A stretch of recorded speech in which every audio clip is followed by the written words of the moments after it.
பரவாயில்லையா இப்போ? உடம்புக்கு ஏதாச்சும் பண்ணுதாமா? இல்லைப்பா, எனக்கு ஒன்றுமே இல்லை. நீங்கள் தான் ஒன்றும் இல்லாத வியாதியே எனக்கு வர வச்சிடுவீங்க போல தெரியுது. அதுக்கு இல்லைம்மா, ரிஸ்க் எதுக்கு எடுக்க? அதான் கொஞ்சம் ரெஸ்ட் எடுத்துக்கோங்க. என்ன பார்க்கணும்னு சொன்னீங்களாமே, என்னம்மா ஏதாச்சும் வேணுமா? அம்மா, இனிமேல் சாப்பாட்டில் கூட கண்ட்ரோலாக இருக்கணும், தெரியும் தானே? தெரியும்ப்பா, முதல்ல நீ ரொம்ப ஸ்ட்ரிக்டாக இருப்ப, இப்போ இன்னும் கேட்கவும் வேணுமா? சரிம்மா, என்ன வேணும்? எதுக்கு என்ன பார்க்கணும்னு சொன்னீங்களா? ஏன்பா, நம்ம ராக்கி. அம்மா, இப்போ அவனை பற்றி பேச வேண்டாம். நீங்கள் நல்ல ரெஸ்ட் எடுங்க. உங்கள் உடம்பு சரியாகி வரட்டும், மற்றதெல்லாம் அப்புறம் பார்த்துக்கலாம். இல்லை கிரிஷ், எனக்கு என்ன, நான் நல்லா தானே இருக்கேன். எனக்கு ஒன்றும் இல்லை. நான் ராக்கியை பார்க்கணும்டா, அவன்கிட்ட பேசணும். நம்ம எல்லாம் தப்பு பண்ணியிருக்கோம்னு நினைக்கிறான். நம்ம யாருமே அவனை நம்பலை, நம்ம யாருமே அவனுக்கு சப்போர்ட் பண்ணலன்னு நினைக்கிறான்டா. அப்படி இல்லை, நாங்கள் எல்லாருமே உன்னை நம்புகிறோன்னு சொல்லணும். அம்மா, நான் தான் சொல்கிறேன் இல்லை, ஃபஸ்ட்டு உங்கள் உடம்பு பாருங்கள். எனக்கு நீங்கள் ரொம்ப முக்கியம். உடம்பு தேறிட்டோம், அப்புறமா மற்றதெல்லாம் பேசிக்கலாம். இப்போ நீங்கள் கண்டதையும் நினச்சி ப்ரெஷரை இழுத்து விட்டுக்காதீங்க. அப்புறம் இன்னொரு விஷயமா, அண்ணனுக்கு ஃபோன் பண்ணியிருக்கேன். அண்ணனை வர சொல்லியிருக்கேன். யாரு? அர்ஜுனா? ம், ஆமாம்மா. எதுக்குப்பா? எனக்கு என்ன அவ்வளோ பெரிய வியாதியா? எனக்கு தெரியாம எதனா மறைக்கிறீங்களா என்ன? அட, அப்படியெல்லாம் எதுவும் இல்லைம்மா. அப்பா அண்ணனை பார்க்கணும், அண்ணனை வரவையேன்னு சொன்னார், அதான். ஓ அப்படியா? மற்றபடி வேற ஒன்றும் இல்லை தானே? இல்லைம்மா.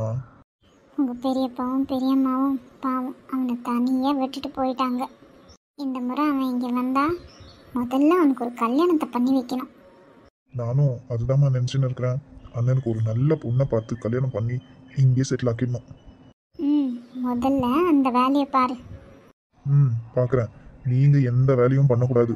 எதுவாக இருந்தாலும் கிருத்திகா கிட்ட சொல்லுங்கள், ஸ்ரீகிட்ட சொல்லுங்கள், அவங்க பண்ணிக்குவாங்க. சரிடா, ரூமை விட்டு வெளியே வரலாம் தானே? இல்லை அதுவும் வரக்கூடாதா? போர் அடிச்சா பாட்டிங்க 2 பேரும் வெளியே தான் இருக்காங்க, போய் உட்காந்து பேசுங்க. அங்கேயும் போய் அந்த ராக்கி கதையை விடாதீங்க. சரிப்பா. என்னாச்சு எனக்கு?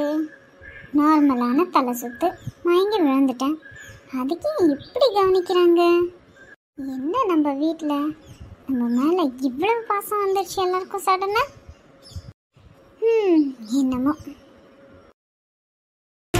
மருமகளே மருமகளே எங்க வீட்டு மருமகளே, மருமகளே மருமகளே எங்க வீட்டு மருமகளே. மனோ, சித்ரா 2 பேரும் வலது காலை எடுத்து வச்சு உள்ளே போங்க. சரிங்க அத்தை. கீதா, சமந்தியம்மா 2 பேரும் பசங்களை உள்ளே கூப்பிட்டுன்னு போங்க. வாம்மா சித்ரா, மாப்பிள்ள உள்ளே வாங்க. என்னை விட்டுட்டு எல்லாம் இங்கே கதை அடிச்சுன்னு இருக்கீங்களா? நீ எதுக்குமா இங்கே வந்த? உன்னை ரெஸ்ட்டு தானே எடுக்க சொன்னோம். ஐயோ அம்மா, எனக்கு உள்ளே இருந்து இருந்து பைத்தியம் பிடிக்கிற மாதிரி இருக்கு. அதான் கொஞ்சம் இப்படி உட்காரலான்னு வந்தேன். பைரவிமா, இப்போ உடம்பு பரவாயில்லையா? எப்படி இருக்கு? சாரிம்மா, நீ ஹாஸ்பிட்டலில் இருந்தப்போ ஒரு முக்கியமான வேலை இருந்துச்சு, அதான் என்னால் வர முடியல. ஐயோ பரவாயில்ல அண்ணன், எனக்கு ஒன்றும் இல்லை. இவங்க தான் ஒன்றும் இல்லாததை இப்படி ஊதி பெருசாக்குறாங்க. எதுவாக இருந்தாலும் சரிம்மா, நீ கொஞ்சம் பத்திரமா இரு. நீ இவ்வளோ நேரம் நிற்கிற? வா உட்காருவா. அத்தை 2 நாளாக படுத்து படுத்து போதும் ஆச்சு, நான் கொஞ்சம் நடக்கணும். ஆமாம், இந்த பசங்க 2 பேரும் எங்கே காணோம்? யாரும்மா கேட்குற? கிருத்தியும் ஸ்ரீயும். இந்த அக்கா போகிற ஏன் கேட்குற? கிச்சனில் அத்தைக்கு நான் அதை பண்ணுறேன், நீ இதை பண்ணுன்னு ஒரே இம்சை. அந்த கிச்சன் பாவம்.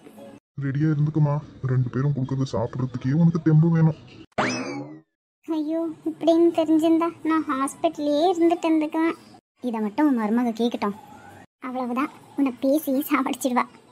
அது உண்மைதான் அத்தை. ஆமாம், சமையல் அண்ணன் வரல? வந்திருக்காருமா. இவளுங்க 2 பேரும் அவரை சமைக்க விடணுமே. அடக்கடவுளே, அவரையும் விட்டு வைக்கலையா? சமந்தி, இவ வேணும்னா அவங்க மருமக பண்ணுறது சாப்பிட்டோம், நம்மளுக்கு நம்ம செஞ்சுக்கலாம், வாங்க. சரியா சொன்னீங்க சமந்தி, வாங்க போகலாம். அம்மா காப்பாத்துங்கம்மா, எனக்கும் நீங்கள் செய்யறதே கொடுத்துருங்க. நீ எப்படிப்பா? ஒண்ணுதான், இருந்தாலும் உயிர் மேல ஆசை இருக்கேம்மா, நீங்க சமைக்கிறதே கொடுத்துருங்க.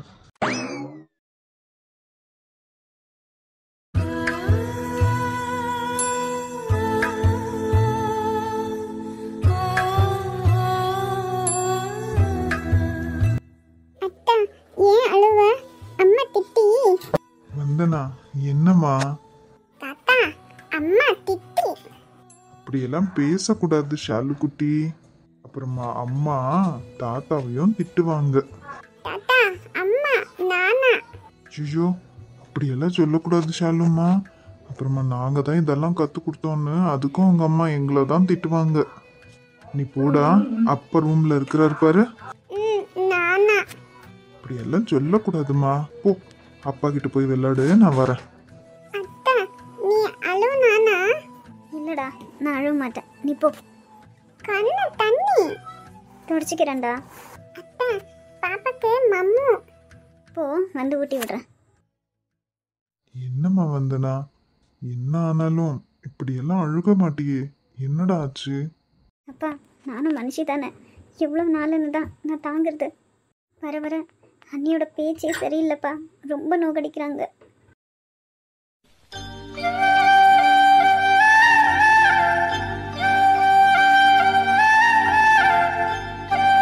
எனக்கு இங்கே இருக்கவே பிடிக்கலப்பா, ஏன் வாழவே பிடிக்கலப்பா. வந்தனா, என்ன பேச்சு பேசுற நீ? ஆமாப்பா, இங்கே என்ன பண்ண சொல்கிறீங்க? தண்ணி பேசுகிற பேச்செல்லாம் என்னால் காது கொடுத்து கேட்க முடியல. என்னால் இங்கே ஒரு நிமிஷம் கூட இருக்க முடியலப்பா. அண்ணன் கிட்ட சொல்லட்டமா? என்னப்பா புரியாத மாதிரி பேசுகிறீங்க? அண்ணன்கிட்ட சொன்னால் அவங்க 2 பேருக்கும் தான் பயங்கர பிரச்சனை ஆகும். அதுக்கு என்ன? சரி, அப்ப என்னதான் பண்றது? இதுக்கு ஒரு வழியே இல்லையா? எனக்கே தெரியலப்பா, ஆனால் இந்த இடத்துல மட்டும் இருக்க வேண்டாம்னு தோணுது. நான் ஒரு விஷயம் சொன்னா அப்பாவை தப்பா நினைக்க மாட்டியே? இல்லை சொல்லுங்கப்பா. நான் உனக்கு மாப்பிள்ளை பார்க்கட்டாமா?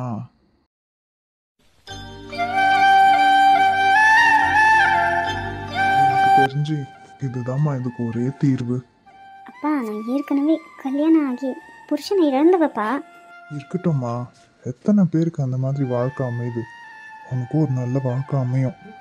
அது எப்படிப்பா எனக்கு அமைகிற இன்னொரு வாழ்க்கை நல்லா அமையும்னு சொல்கிறீங்க? இந்த வாழ்க்கை மாதிரியே அதுவும் அமைஞ்சிட்டா? வேண்டாப்பா, என்னை இப்படியே தனியாக விட்டுருங்க. எதுக்குமா இப்படி உங்க அண்ணிக்கிட்ட இந்த மாதிரி ஏச்சு பேச்சு எல்லாம் கேட்டுக்குன்னு இருக்கணும்னு உனக்கு என்ன தலையெழுத்தா? இல்லைம்மா, முதல்ல அண்ணன்கிட்ட சொல்லி உனக்கு ஒரு கல்யாணத்தை பண்ணி வைக்கணும். நீ இந்த வீட்டில் இருக்காதம்மா. தனியாகவும் அனுப்ப எனக்கு மனசு வரல. இப்பெல்லாம் பொண்ணுங்களுக்கு என்னம்மா சேஃப்டி இருக்கு? உன்னை நான் தனியே எங்கேயும் அனுப்ப மாட்டேன். அப்பா எதை நினைச்சும் வருத்தப்படாதம்மா. படுத்துன்னு ரெஸ்ட் எடு. சமையல் வேலை ஏதாச்சும் இருந்தா அப்பா பார்த்துக்கிறேன். இல்லைப்பா நான் வந்து பண்ணுறேன். வேண்டாம்மா, நீ படு, நான் பார்த்துக்கிறேன். உனக்கு ஏதாச்சும் வேணுமா? காஃபி எடுத்துன்னு வந்து தரட்டாடா? இல்லை வேண்டாம்ப்பா, கொஞ்ச நேரம் படுத்து ஏஞ்சா சரியாயிடும். சரிடா, அப்போ படு. இன்னொரு வாழ்க்கையா நினச்சாலே பயமாக இருக்கு. போச்சு போச்சு, எல்லாம் போச்சு. உன் வாழ்க்கையே நாசமாக போச்சு. என்ன மம்மி, வந்ததும் வராதுமா ஏன் இப்படி புலம்புறீங்க? புலம்பாம என்ன செய்ய? எல்லாம் என் தலை எழுத்து. மா என்னடிமா, உன் வாழ்க்கை இப்படி கேள்விக்குறியா நிற்குதே, அதை பற்றி ஏதாச்சும் உனக்கு அக்கறை இருக்கா? அந்த பையன் மனம் அவ்வளவு நல்ல பையன், அவனையே கட்டியிருக்கலாம். இன்னைக்கு என்ன ஆச்சு தெரியுமா? என்ன? என் ஃப்ரெண்டை மீட் பண்ண போகிற இடத்துல என் ஃப்ரெண்டுக்கு தெரிஞ்சிருக்கு அந்த விஷயம். மனோக்கு கல்யாணம் ஆயிடுச்சான்.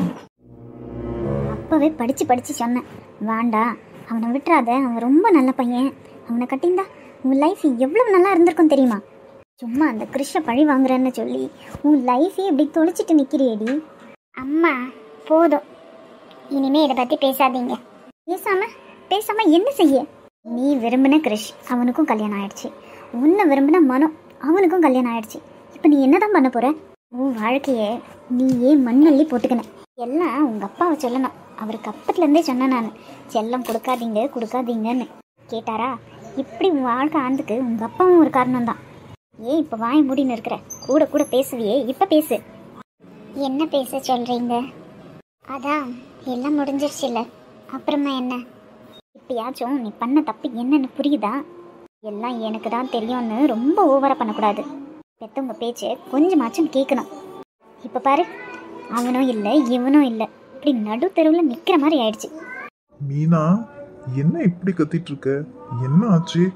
என்ன ஆச்சா? எல்லாம் உங்களை தாங்க சொல்லணும். உங்களால் நம்ம பொண்ணோட வாழ்க்கையே போச்சு. என்ன இல்லையா? நான் அப்படி என்ன செஞ்சேன்? நீங்கள் கொடுத்த செல்லம் தான் இந்த இடத்துல அவளை நிறுத்திருக்கு. மது, உங்க அம்மா இப்படி கோவப்படுற மாதிரி என்னதான் ஆச்சு? அப்பா, மனுக்கு கல்யாணம் ஆயிடுச்சான். கேட்டிங்களா? என் ஃப்ரெண்டு தான் சொன்னான். ஒரு நல்ல பையனை இழந்துட்டோம். இது எனக்கும் தெரியும். அப்பா, ஆமாடா, தெரியும். தெரிஞ்சு இப்ப என்ன செய்ய? அது சொன்னா உனக்கு தான் வருத்தமா இருக்கும். அதான் நான் சொல்லல. அதான் முடிஞ்சு போச்சுல. அதை பத்தி பேசி நம்ம வீட்டில் தான் சண்டை வரும். எதுக்கு மீனா நீ இந்த விஷயத்த மதுக்கிட்ட சொன்ன? இன்னும் என்னங்க செய்யுது? என்னோட ஆதங்கம் என்னன்னு உங்களுக்கு தெரியுதா? விடு, இந்த உலகத்துல என்ன இவங்க 2 பேர் மட்டும்தான் இருக்கிறாங்களா? நம்ம மதுக்கு ஏத்த பையன் கண்டிப்பா இருக்குவான். மது, நீ எதை நினைச்சும் கவலைப்படாதம்மா. இந்த அப்பா நீ விரும்புற பையனே உனக்கு கட்டி வைக்கிறேன். மது, நீ இந்த விஷயத்த அவகிட்ட சொல்லியிருந்து கூடாதா இருந்துச்சு மீனா. பாரு, அவ எவ்வளவு வருத்தப்படுறா. நீங்க சும்மா இருங்க, எல்லா விஷயமும் தெரியட்டும். அப்பதான் அவ வாழ்க்கையில என்னெல்லாம் இழந்திருக்கான்னு அவளுக்கு புரியும். மனசு வருத்தப்பட போறா மீனா. அவ வருத்தப்படட்டும் தாங்க சொல்லியிருக்கேன். இனியாச்சும் அவளுக்கு செல்லம் கொடுக்காம ஒரு நல்ல பையனை பார்த்து கட்டி வைக்கிற வழியை பாருங்க. என்ன வேணி, உன் மருமக ஹாஸ்பிட்டல் போயிட்டு வந்ததுலேருந்து இந்த பக்கமே காணோம். ஏதாச்சும் உடம்பு சரியில்லாம இருக்கும் நீ, அதுக்கு தான். என்ன வேணி நீ இவ்வளவு தத்தியா இருக்கிற? அதால தான் உன் மருமக உன்னை ஏறி மெரிக்கிறான். ஐயோ, அப்படியெல்லாம் எதுவும் இல்லை நீ. என்னதான் எனக்கு அவளை பிடிக்கலன்னாலும் அவளும் நல்ல பிள்ளை தான். என்ன, என் அண்ணன் பொண்ணு இருக்க வேண்டிய இடம் அவள் இருக்கிறா, அது ஒரு கோவம் தான். மற்றபடி அவளும் நல்லவ தான். ஐயோ வேணி, இப்படி குழந்தை மனசா இருக்கிறியே நீ. உனக்கு போய் இப்படி எல்லாம் நடக்கணுமா? என்ன நீ சொல்றீங்க? எனக்கு என்ன ஆச்சு? உனக்கு ஒன்றும் ஆகலை, நீ பாட்டி ஆக மாட்ட, அவ்வளவுதான். என்ன சொல்றீங்க? ஆமாம் வேணி, நம்ம ஸ்வேதாவும் அவங்க கூட ஹாஸ்பிட்டல் போயிருந்தா இல்லை, அவளுக்கு குழந்தையே பொறுக்காதான். டாக்டர் அப்படி தான் சொன்னாங்களாம். என்ன நீ சொல்றீங்க? ஆமாம் வேணி, ஸ்வேதா போய் சொல்லுவாளா என்ன?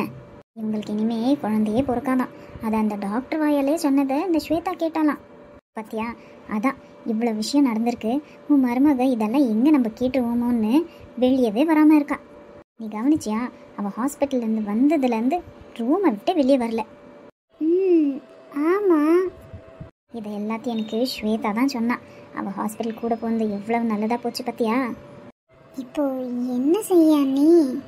பாரு, நீ ஒரு வருஷம் டைம் கொடுத்த, அதுதான் தேவையில்லாத டைம். இவளுக்கு தான் குழந்தையே பொறுக்காதுன்னு டாக்டர் சொல்லிட்டாங்கல்ல. நீ சட்டை புட்டுன்னு டைவர்ஸை வாங்கி என் பொண்ணை கட்டி வைக்கிற வழியை பாரு. ஐயோ அண்ணி, அதுக்கு தமிழ் அவனை சம்மதிக்க வைக்கிறது உன்னோட பொறுப்பு. அவ்வளோதான் சொல்லிட்டேன், நான் போகிறேன். இது என்ன இது, இவங்க இப்படி சொல்கிறாங்க? சட்டை புட்டுன்னு இப்படி டைவர்ஸ் எடுக்கிறது? அத்தை, மாத்திரைலாம் போட்டிங்களா? உங்களுக்கு ஏதாச்சும் குடிக்க எடுத்துகிட்டு வரட்டா?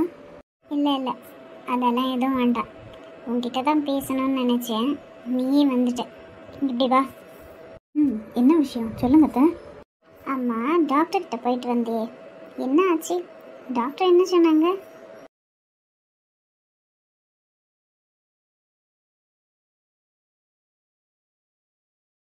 உன்னதான் கேட்குறேன், டாக்டர் என்ன சொன்னாங்க? அத்தை, அது டாக்டர் மருந்தெல்லாம் மாற்றி கொடுத்துருக்காங்க. அப்புறமா கொஞ்சம் ஸ்ட்ரெஸ்ஸில் இருக்க சொல்லியிருக்காங்க. ரொம்ப டென்ஷன் பண்ணிக்க வேண்டாம்னு சொல்லியிருக்காங்க. இப்படியெல்லாம் இருந்தால் குழந்தை பிறந்துரும்னு சொன்னாங்களா? ஆமாம் அத்தை, சான்சஸ் இருக்குன்னு சொல்லியிருக்காங்க. எத்தனை நாளைக்கு இந்த மாதிரி பேசி என் பையனை ஏமாற்ற போகிற? அத்தை, என்ன அத்தை, இனிமே என்னை அப்படி கூப்பிடாத. எப்படி என் பையனை ஏமாற்ற உனக்கு மனசு வருது? ஐயோ, நான் என்ன பண்ணாத? நான் ஏன் அவரை ஏமாற்ற போகிறேன்? போதும், நடிக்காத. எனக்கு உன் பேரை சொல்லி கூப்பிடக்கூட விருப்பம் இல்லை. ஹாஸ்பிட்டலில் என்ன நடந்துச்சுன்னு எல்லாம் எனக்கு தெரியும். ஸ்வேதா எல்லாத்தையும் சொல்லிட்டா. என்ன சொல்கிறீங்க? அந்த மாதிரி சொல்கிற அளவுக்கெல்லாம் ஒன்றும் இல்லையே அத்தை. என் பையனை வேணால் நீ ஏமாற்றலாம், என்ன இல்லை.